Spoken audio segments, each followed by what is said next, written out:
Okay, so we are now in the final stretches of things.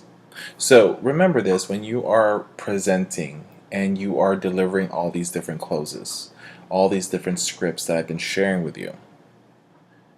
What I want to be able to do next is to let you know that just because you ever get a referral, you finally close somebody, because remember, it's not a close until you get that initial referral. Just because you get that referral, that doesn't mean you're done. That doesn't mean selling is finito, it's completely done, you got them in the bag. No, because at any given moment, just like how you were able to get them to start referring to you instead of referring to the agency that they're working with right now, they can leave you as well. So when you start getting that referral, that's when you can move that particular person to your VIP section. Now that is our advanced follow-up process that we normally share with people that we work with one-on-one in a consulting month-to-month basis. So just because you got that referral, that does not mean that it's over. Okay, you're just moving them to the next section. Everything has a goal. You do cold call, cold walk-ins to be able to get that initial appointment. Once you get that initial appointment, once you close them and get that appointment, okay, use your closing techniques for calls to get an appointment. What you do next, now you try to get them to start referring patients to you. Once you then get to close them and start getting referrals from them, you move them to the VIP section and you continue your follow-up and continuously ask for referrals, continually ask for the close from them. You want to always be prepared with a lot of referrals, be prepared with a lot of presentations, a lot of asking, a lot of being able to get the referral from that person.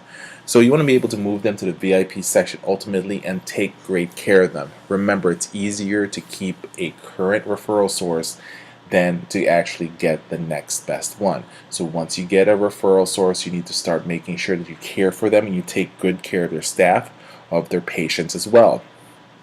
Okay, so let's go ahead and start talking about closing scripts.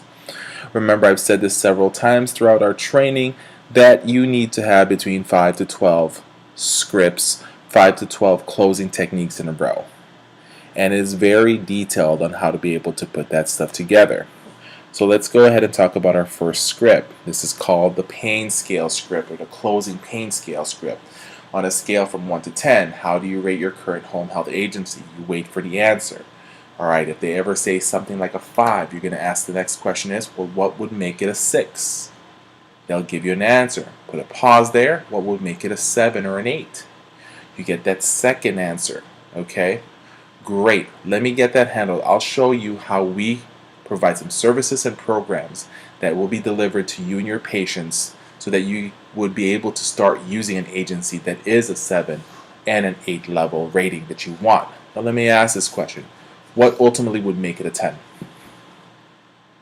By you asking and finding out 3 most important things from them and what they're going to be able to make a decision on and how they're going to be able to make a decision in choosing a home health agency. If you can pick their brains out of those 3 things and give them a solution. Remember, you are a problem investigator looking for what the problem's in front of you. Now, you're rarely going to get someone who gives you a 10. There's no such thing as a perfect 10. If somebody says that the current agency they're working with is a 10, I have to say that in one form or another they're lying.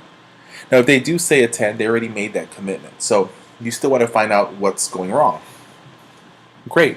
I agree, and remember we always teach people to just always agree. I agree that you rate them as a 10. Now let me ask a question.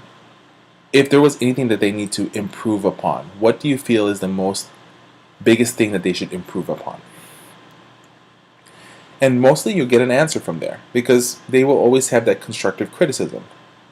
And if they give you an answer from that question, that means even they are kind of watered down because they just admitted that there's a fault. So they can't be giving that company a 10.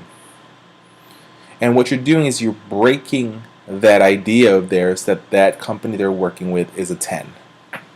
So that's a great close right there.